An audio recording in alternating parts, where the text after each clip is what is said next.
যদি কোনো দল করতে হয় তাহলে আমরা এখন কোনটা করব? কোনো দলই করতে হবে না। আপনি আহলে হাদিস আকীদার মানুষ হন, ইসলামী খেলাফত যখন সৃষ্টি হবে তখন ইসলামী খেলাফতের আন্ডারে চলে যাবেন। কথা বোঝা গেছে? দল আজকে সংগঠনগুলোকে দলে পরিণত করেছে। কথা বলে, সংগঠন দল না। বহু সংগঠন থাকতে পারে, দাওয়াতি কাফেলা একটা আরেকটার পরিপূরক, কিন্তু আজকে দল হয়ে এক দল আরেক দলের বিরুদ্ধে বেদাতি কাফের মুশরিক বলে ফতোয়া দিচ্ছে। এই দল করা হারাম। এটা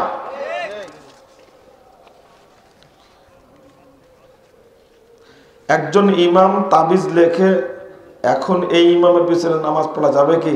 যাবে না। এই তাড়াতাড়ি ইমামকে বাদ দিতে হবে। তাবিজ দেয় যে ইমাম, এই ইমামকে রাখা যাবে না।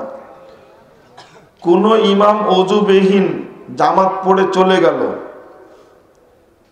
কেমন কথা? কিছু সময় পরে মনে পড়লে কি করণীয়? এটা তো বড় বিপদ দেখছি।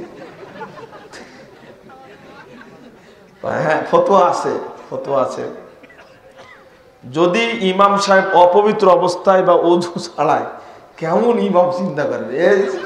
এরকম প্রশ্ন জীবনে কোনোদিন পাইনি। অজু ছাড়া ইমাম ইমামতি করেছে।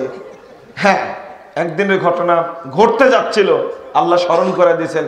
রাসূল সাল্লাল্লাহু আলাইহি সাল্লামের ঘটনা ঘটতে যাচ্ছিল, একামতের পরে আল্লাহ নবী আবার গোসল করে এসে তারপরে সালাত পড়েছেন। তা মানুষের হতেই পারে, অস্বাভাবিক কিছু না, ওযুবিহীন হতে পারে।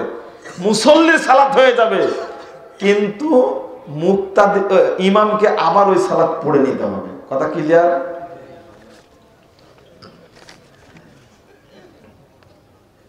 সালাতে তেলাওয়াতে সেজদা দেওয়ার নিয়ম কি জানতে চাই। যখন তেলাওয়াতে সেজদা আসলো, আল্লাহু আকবার বলে যেদিক ঘুরে ইচ্ছা ওই দিক ঘুরে সেজদা দিবেন। কথা বোঝা গেছে? সাজাদা ওয়াজহা লিল্লাযী খালাকাস সামাওয়াতি ওয়াল আরদ, কি দোয়াটা ভুলে গেলাম। খলাক আশাক্কা সামাহু ওয়া সামাহু ওয়া বাসারাহু লিহাউলি ওয়া কুওয়াতিহি, এই দোয়াটা আপনি পড়বেন। কথা বোঝা গেছে? যে কোনো দিকে সেজদা করতে পারবেন, যেভাবে বসে আছেন ওইভাবে সেজদা করবেন। কেবলা শর্ত না, ওযুর শর্ত না। কথা বোঝা গেছে? তাকবীর দিয়ে সেজদা দিয়ে দিবেন। না জানলে তার সমস্যা নেই, মুখস্থ করার চেষ্টা করবেন দোয়াটা। হ্যাঁ, না জানা থাকলে সুবহান রাব্বিয়াল আলা পড়বেন। একটা একটা এটা তো জীবনে শুনিনি কোনোদিন।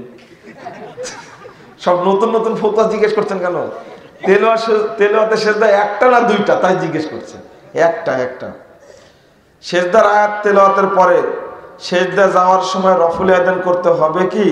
যে না, যে না, রফুল আযান করতে হবে না।